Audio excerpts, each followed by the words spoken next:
To direct our observations and create a method of obtaining comparable data, we strategically selected paths through the sites which ran generally from unflooded areas to flood zones. We hope to discover patterns or reasons for the flooded areas. We set out our first site, Baker.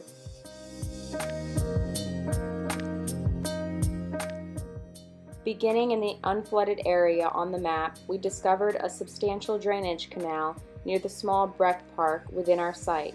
From the looks of the woods, residents utilize the area as local hangout grounds.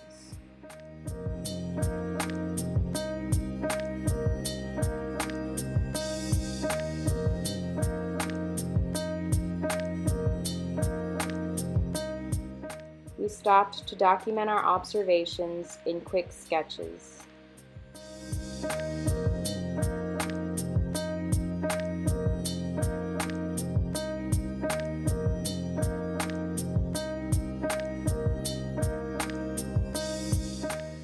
The major unflooded areas contained drainage ditches in front of the houses, which were predominantly masonry slab on grade.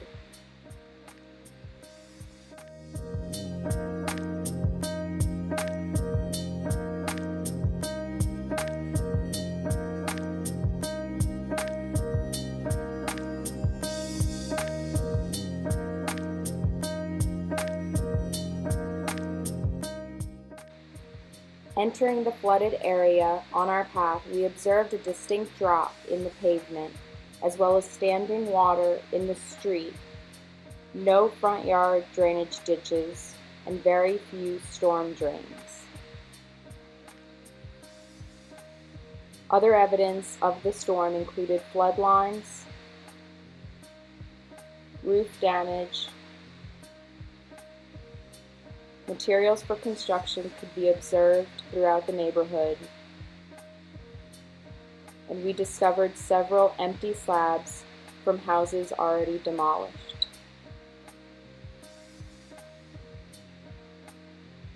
Some trailers were still in use,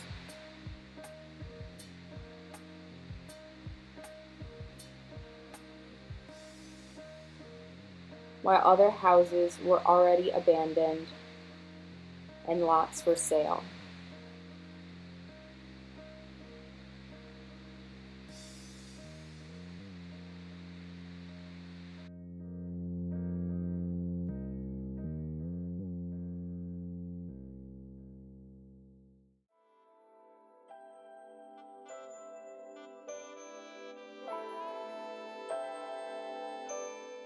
Entering our Baton Rouge site, we observed drainage ditches in front of mostly small, one-story homes.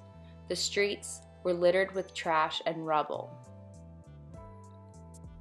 The configuration of lots was denser than Baker, with comparable house sizes.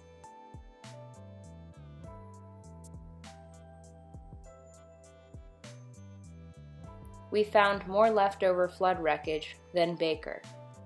Trash, abandoned houses, broken windows, and leveled lots.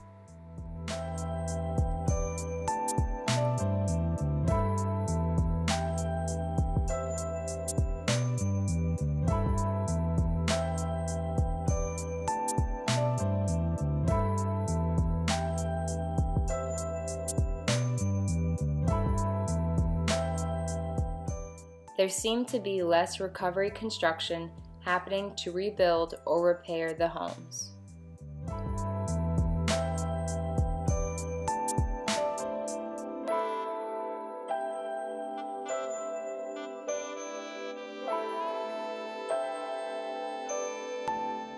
Our travel path ran alongside Hurricane Creek and through Breck Park. Standing water in the fields was left from recent rainfall.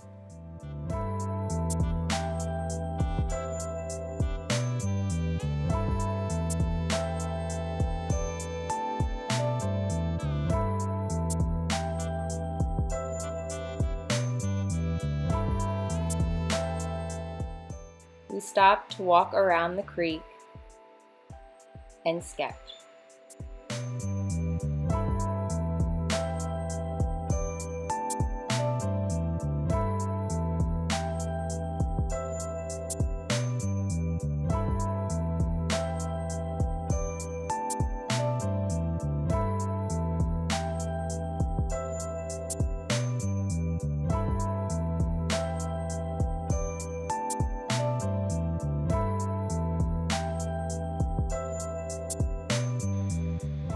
We came upon one house with the following condemned notice posted.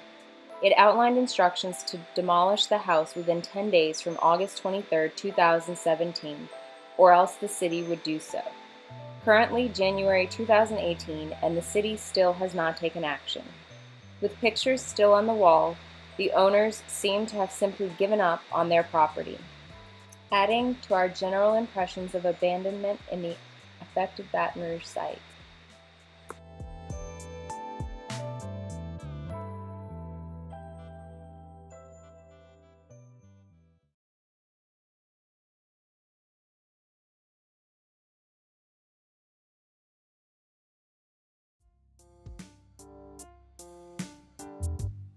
Entering Denham Springs, we observed the infrastructure that acted as a barrier, trapping water in flooded areas during the 2016 flood. The highways and interstate were on significantly higher grounds than the neighborhoods. At this intersection between a flooded and non-flooded zone on the map, we walked around what seemed to be a significant drainage canal, making observations and sketching.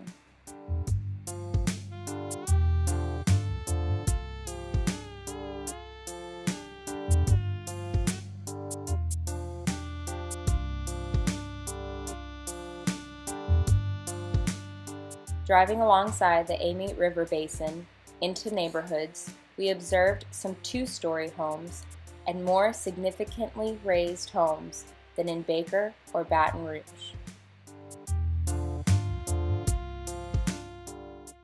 Unfortunately, this did not protect them from the flood, and we still encountered abandoned houses, wreckage, empty slabs, and trailers.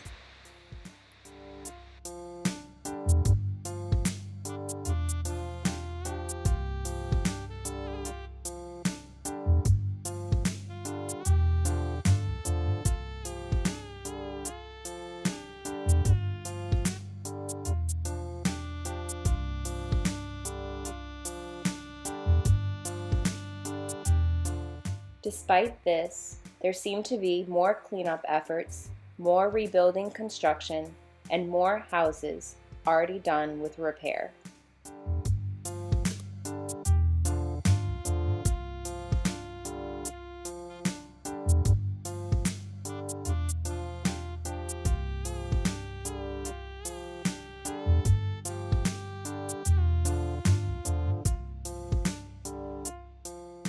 The construction was extensive. Not only did we see houses being elevated, but we also saw elevated groundwork for new houses, hoping to escape future flooding.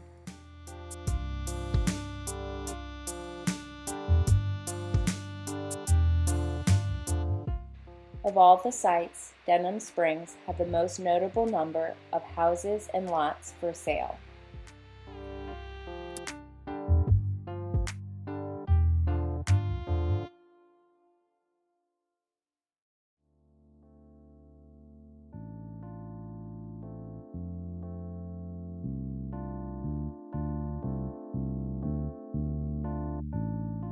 Sorrento neighborhoods were the most rural among our sites, with larger lots and more dispersed spacing of homes. Most of the drainage ditches observed in front yards were laden with water.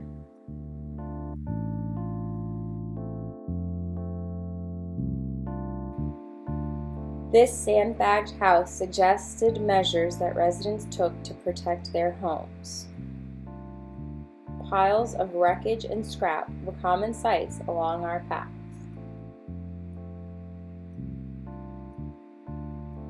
Like in other sites, although not as prevalent as East Baton Rouge, empty slabs and abandoned houses were observed.